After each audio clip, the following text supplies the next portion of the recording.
Shivaya Namaha, Shivaya Namaha. Hey, Tubies, it's Psychic Bob. I'm sitting here chanting about Lord Shiva and looking at my Linga stone. Got to show you this. I don't remember if I've shown this to you before, but I got this recently. It's wire wrapped. It's a Shiva Linga stone. Shiva Linga is an oval shaped stone. It comes out of India. This one's been wire wrapped. But this stone is considered very powerful and very mystical because it carries within it the power of the great god Shiva, who's master of the yogis. And I got one of these recently. A friend of mine does wire wrapping, and she set this for me. It's done in silver. But the stone inside is a black sort of oval-shaped stone. And these are believed to, as I said, represent Lord Shiva. And they represent the God aspect of divinity in its abstract form. And that, like, if you were to take the all and bring it down to some form, yet not be able to capture it, it'd probably take the form of an oval. And interestingly, I heard a yogi recently on YouTube talking about, the mystery of the linga, and he said that the linga is been found to be scientifically true because when energy expands or contracts, like when a universe or a galaxy is created, it starts with the energy forming into an oval. So the Hindus have said for years that the Shiva Linga is symbolic of divinity, of its ultimate reality. Anyways, I won't go on that. I could talk for 6 hours on that, but I just had to show it to you because, first of all, I love Shiva Lingas. I'm into these stones now. And if you get a Shiva Linga, they're very sacred, so don't throw them around. Wear them reverently. So the reason I'm telling you this is I have just discovered that there is also a goddess form of the Linga stone. And next Wednesday, on Wiccan Wednesday, we're going to talk about that. You remember yesterday or on Wednesday this week we talked about the protective goddesses of Kali and Durga. Well, there is a new form of goddess Kali emerging out of India, and her name is Linga Bharavi. Bharavi, I hope I'm saying that right. I gotta look it up. Anyways, I just learned about it. But here's a picture of this new form of the goddess. It's like a linga stone. Do you see that oval shape here? And she's got arms and the eyes. That's her third eye. We're going to talk about this on Wednesday. We're going to go into detail about the linga stone of the goddess. Because most people that study Hinduism or have done some research know about the male form of the stone, which this one is. But there's also now a linga for the females, a goddess aspect. So we're going to talk about that next Wednesday. Make sure to be here, okay? Linga Bharavi is the name. All right. So next week we'll cover that. Anyways, today I told you that this Friday we're going to talk about gems of the Western Zodiac.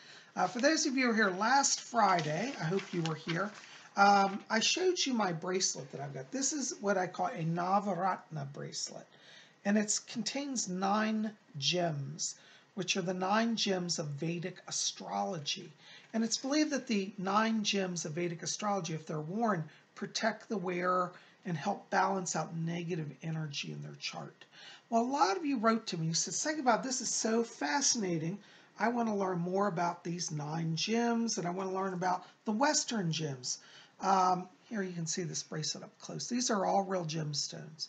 And I won't go through all this now, but basically, if you see last week's video, I go into detail. But the 9 gems are the emerald, the yellow sapphire, the cat's eye, this one here, the diamond, the ruby, the blue sapphire, the garnet, coral, and pearl. Those are the 9 gems of the Vedic zodiac. So see last week's video for a detailed explanation.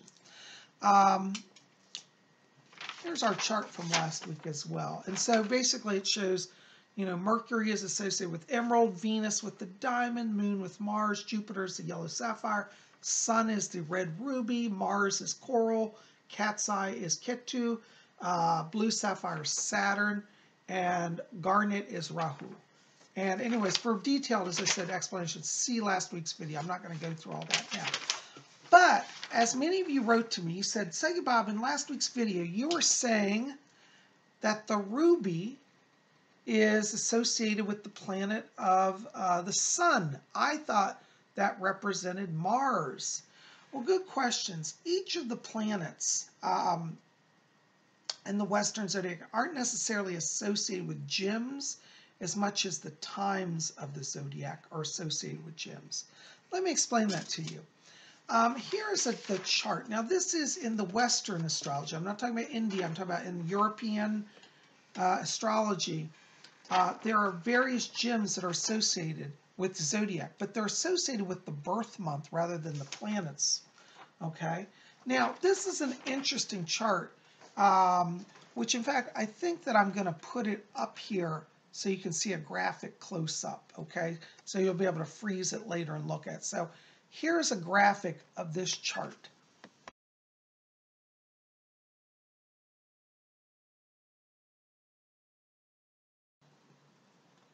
Okay, so in Western astrology, the focus is a little different. In the Eastern astrology, look, when you have a birth chart cast, your natal chart, people look at the alignment of the planets. Some planets appear in your chart in what we would call a challenging aspect. For example, if Mars is not favorably placed, it could mean you'd have a lot of hostility in your life. So in the Vedic system, what would you do? An astrologer would say, well, you need to strengthen that Mars aspect in your chart because it's negatively aspected. So you need to wear the gemstone coral. In Vedic astrology, coral is the gem associated with the planet of Mars.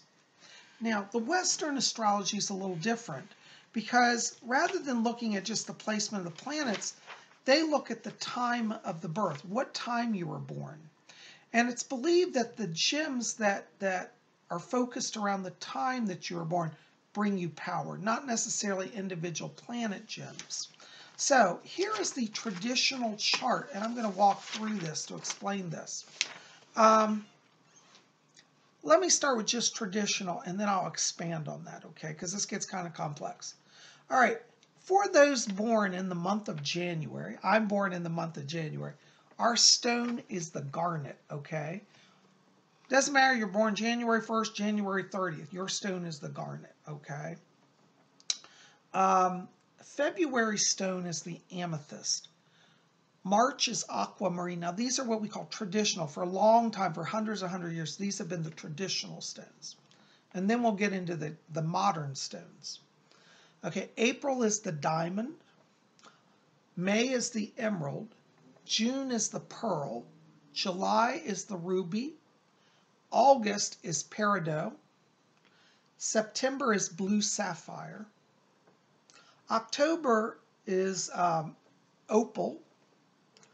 November is golden topaz or yellow topaz. And December is blue zircon. These are the 12 traditional stones of the Western zodiac. As the Vedic astrology focuses on 9 planets, that's why it has 9 gemstones. The Western chart, the European, focuses on the 12 months of the year as opposed to the individual planet stones. That's the difference. Now, which one's better? It really doesn't matter. I say use them both because, hey, they're all lending power to help you. Now, I know somebody's going to write me and say, well, Psychic Bob, you said such and such stone that you said, let's use this one. You said that pearl is the birthstone for June, but I was born in June and I've always had alexandrite as my birthstone. Alexandrite's that purplish stone, it changes between green and red and purple. Alexandrite.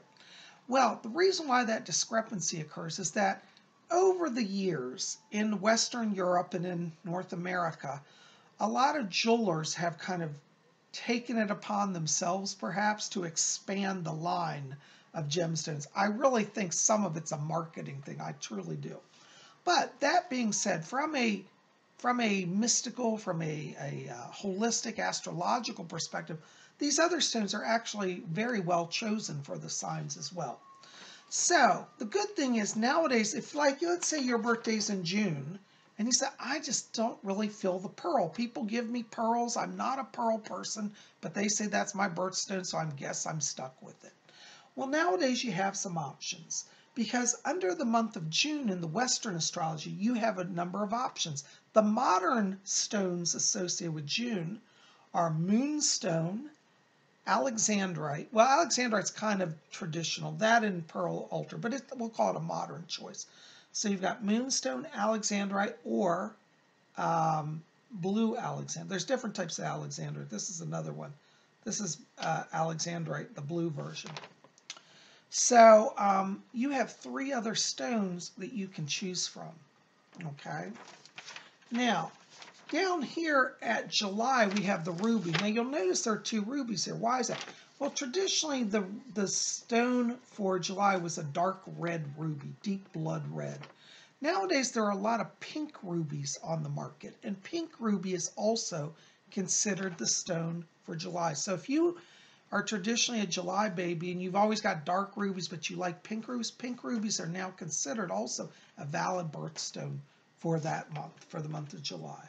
Okay, another month here where we've had a lot of choices and changes is September. Now, September has traditionally always been blue sapphire. But if you're somebody who doesn't like blue sapphires, you prefer yellow or golden or orange stones, you can also now claim for your birthstone orange sapphire or yellow sapphire. Okay. Now, I think the month that's had the most changes has been October. Because October has traditionally been the opal. But now, in addition to the opal, you can have the fire opal, which is like an orangish red stone, pink tourmaline, or green tourmaline. All of these stones are now considered valid birthstones for October, okay? And now, like my mother was born in November, she's always loved her birthstone, golden topaz. Well, I tell you, recently I was at a jeweler's, and they said, oh, we have a wonderful citrine. Now, citrine does look a lot like golden topaz, but it's just a little different shade. And anyways, you can now use either yellow, or they call it yellow or golden topaz, or citrine for the month of November, okay? And then December, as I said, now my father was born in December. Traditionally, the stones have been blue zircon. But nowadays, you can also use blue topaz or tanzanite. I love tanzanite. That's a really good stone also. It's like a purple blue color. So as you can see, you're not limited. But just to recap, the 12 traditional stones, and write these down to make some notes. January's garnet, February amethyst, March aquamarine, April is diamond. By the way, for April, a lot of people can't buy diamonds. They are very expensive. You can now substitute cubic zirconia, okay? And I love CZ. I have a lot of CZ jewelry. I get as much joy out of my CZ as I do real diamonds. So, you can have cubic zirconia as your stone for April, okay? May is traditionally emerald. June is pearl. July is deep red ruby. August is peridot or peridot. Blue sapphire for September. Opal for October. Golden topaz for November, and blue zircon for December. Those are the 12 traditional stones. And then we have the 12 extra stones. Anyways, if you can't remember this, go back to where I showed this graphic. You can just freeze that and study that chart. That'll give you an idea. Make some notes on that, okay? But, so for those of you who've been asking, what is the difference between the Vedic stones and the modern Western stones? The difference is that the European zodiac focuses on the month, the time at which you were born, whereas the Vedic astrology focuses on the alignment of the planets in your individual chart and where their negative aspects are. So, which one's better? As I said, they're both valid. Use them both because I think you'll get help each way. For example, I love to wear this, okay? And even though I'm wearing the Navaratna, this is called Navaratna 9 gems, I'm still going to go buy me a garnet to wear as a pendant because that's my birthstone. So, we do actually have garnet in here as well. There's a garnet. That's my birthstone, but it represents a different aspect in the Vedic astrology. So anyways, I hope that gives you guys a little insight on the stones of the zodiac, of the Western astrology. Okay. Anyways, I hope that gives you some help. So listen, be back here tomorrow. What's tomorrow? Saturday. Whew, I can't believe this week is flying by. We're going to have our spiritualist class and seance. You don't want to miss it. Be back here and we'll have that. Anyways, guys, I hope this is giving you something to think about. I hope you've enjoyed it. I'm going to go meditate on the mystic linga and on the ancient goddess, Bharavi Devi. Linga Bharavi Devi. Mystical. All right, we'll see you back here tomorrow for our seance and class. Until then, may you all always blessed be. Oh, totally forgot. Make sure to like this video, favorite it, hit subscribe, share it with your friends, be part of our scene. And if you want to get on my schedule for a private reading, give me a call, 703-825-3929. That link will be below. Write to me at my email, readings@robert-hickman.com. All of that below, and my website link, psychicbob.com. See the box below. We'll see you here tomorrow. Till then, may you all always blessed be.